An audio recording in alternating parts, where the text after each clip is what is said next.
My whole world turned upside down as I entered his mansion. There was no turning back from what was happening there, and what I saw there was going to change my life forever. I had worked 3 years for this man, but who would have thought this fateful day would define my future and change me for the rest of my life? But before I tell you the fateful incident, being the only daughter of my parents, I was a spoiled child, and everything that I ever wanted was given to me on a shining plate. My parents were not very rich, but they did their best for me. I had always been a social butterfly and loved to hang out with my friends. School life was fun, but college brought along new possibilities for me. I was heavily influenced by modernism and wanted to be a professional fashion designer. In college, I was a cheerleader and chief editor of our college newsletter and was a regular publisher of the glamour section, going to parties, making new friends, hanging out with other peers and visiting local function shows, and hanging out in malls was my hobby at that time. Right after my second year, I was applying to enter fashion college. I got rejected due to high competition, so I naturally opted to be a fashion magazine editor and started my degree in journalism. Part-time, I was also doing a job as a sales representative at a really big fashion collection gallery. Time started to fly by pretty fast, and my skills also upgraded as I was studying fashion on a regular basis, and it was my only passion in life. Though I wanted to be a fashion designer, I was still very much interested in journalism and wanted to join some really top-tier companies to start my career. Things were going really smoothly, and I was having a really good time at my job while learning all about the industry and also staying updated with current fashion trends. One day after my university class, I saw a poster on an announcement board about a fashion news competition. I got instantly excited to see this. Since I had spent so much time studying and learning about the industry, this was my time to shine, and I immediately got registered and started working on this passion project to write about the best content that I could on upcoming fashion trends. Just a couple of days in, and I got all the necessary information that I needed to create my masterpiece. After such hard work of 1 week, I finally submitted my article to the editor-in-chief, and now I was anxiously anticipating the result. After a couple of days, I got an email about my invitation to the largest news network of the country. As I entered the New York Times building, I was surprised to see such a huge complex with such a large task force. After I got my papers checked, I was invited to meet the CEO of the company, and after waiting for like 5 minutes, he invited me into his office, and to my surprise, not only I have won the competition in the whole country, I was also given a fully funded scholarship for my last 6 months of university and a promised job right after completing my degree. I was beaming out of excitement, and I couldn't contain my happiness as I was eagerly waiting to go home and tell my parents about this wonderful news. Right after graduation, my parents engaged me to my cousin Alex, and we were soon to be wed in the Bahamas. Everything went pretty smoothly as she was a chartered accountant at KPMG and a very successful one. And I was on my way to start my career as a fashion journalist in one of the top news firms. After my graduation and wedding, we both moved to New York and settled there in a really cozy apartment. Things were going fantastic, and we were both very enjoying our lives as we both were hardworking and career-oriented. Though getting used to this fast-paced lifestyle of New York did take some time, but we both were grateful. Right after 1 year, I got pregnant and had a baby boy, and we both were excited beyond our wildest dreams. Life got busy, and I had to spin so many plates at the same time while taking care of the baby, home, and job, while also keeping myself fit at the same time. After a couple of months, I was promoted to chief editor, and after observing my performance and hardworking nature, the board of directors referred me as personal assistant to the director. After working for a month, I observed that our director is a pretty strange man. He was also workaholic and was almost up 24/7, and whenever there was an issue, I hardly remember he was not online. He was a well-read and extremely smart person. Being at the age of 48, he was still unmarried and single. The most intriguing thing about this person was that he was almost always happy and full of energy while keeping himself fit and active. The one thing that I couldn't get over was that, being such a handsome person with a really good net worth and wealth all around him, he was not yet in any relationship and was fully dedicated to his work. He enjoyed golfing and jogging in the park. Once we had an invitation to his youngest sister's wedding, and I was bewildered to see his mansion. He had a gigantic landscape near the golf course at a really beautiful lake.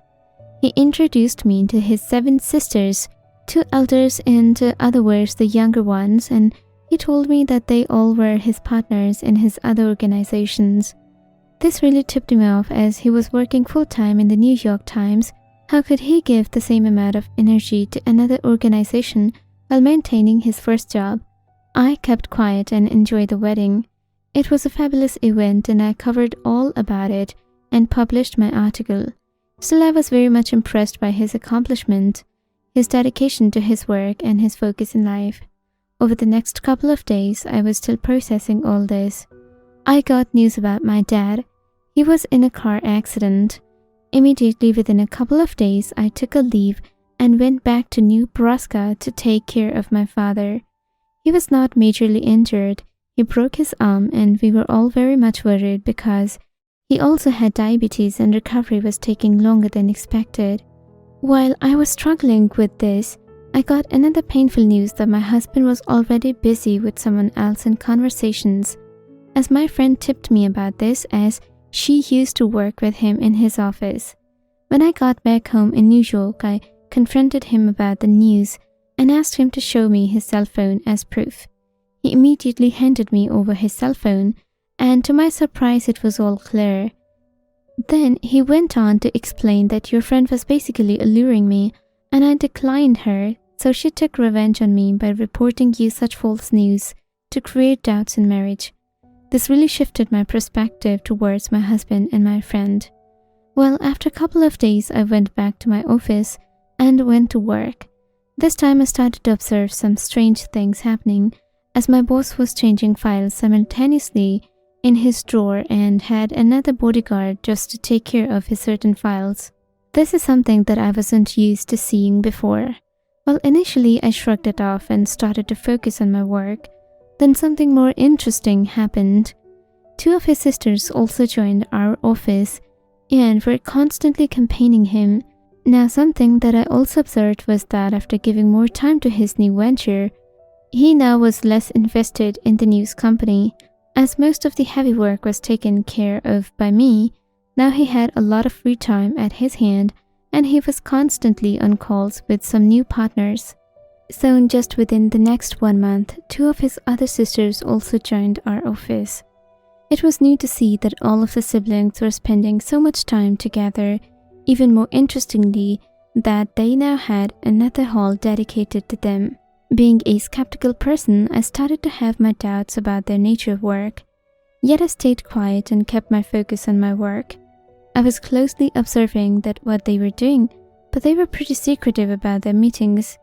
This challenged my curiosity and now I was very much interested in investigating their nature of work and to know what actually was going on at his end.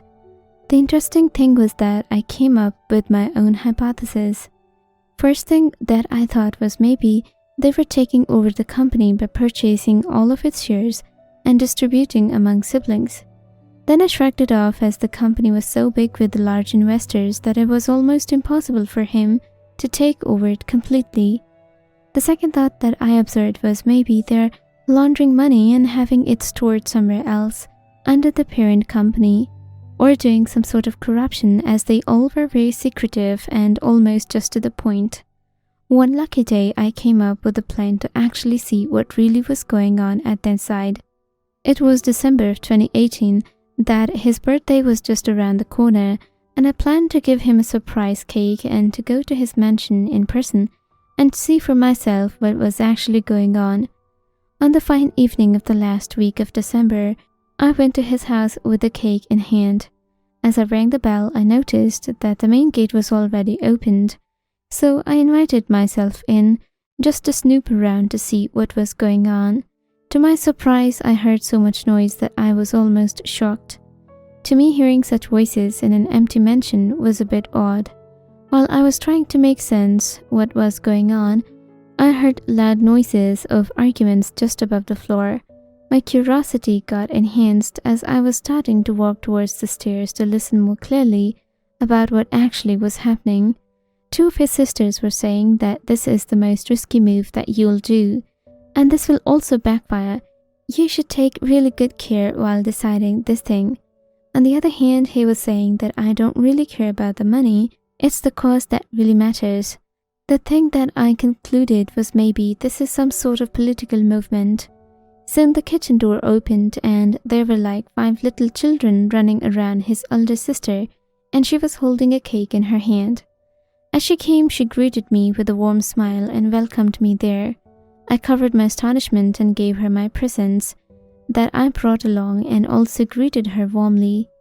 As I was making sense of the scenario, 10 more children just started to come down from stairs and were playing with each other while I was counting these kids. Another lot just came from the back door, and now there were like 20 children in this mansion, all making noises and playing around. Soon my boss also came down from the stairs with his other sisters. He greeted me and welcomed me to his home and was thankful for the presents that I brought. And I was kind of surprised about the current situation. He got the hint and almost started to laugh in amusement. Then he told me the story that changed my life forever. Along with all of his sisters, he was running an orphanage and all of his savings were going to their education and their career. He told me he really wanted to do this service from his own money, but his sisters insisted to contribute. So they temporarily got a floor in the office to make sure that more investors who were interested could also contribute. He wanted to make this organization official so that all the contributions could be audited and accounted for.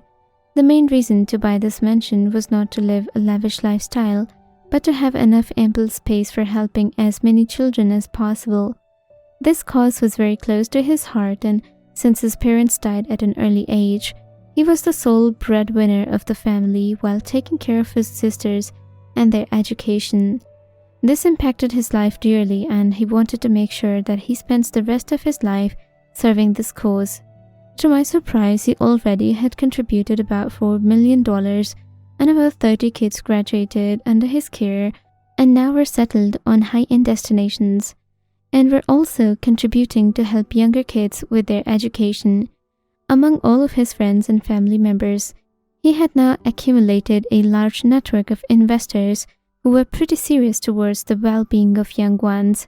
This really melted my heart and made me reflect about how negatively I was thinking about this person, and while having my own doubts, I was wrong all this time, while this person was not only a saint, but also a savior of these little angels.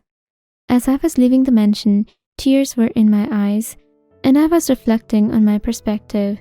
To make amends, I instantly pledged in my heart to also contribute to his orphanage, and also to request my friends and family members to support this noble cause. After one day, one thing that stuck with me was that one should never judge the book by its cover and almost think positively.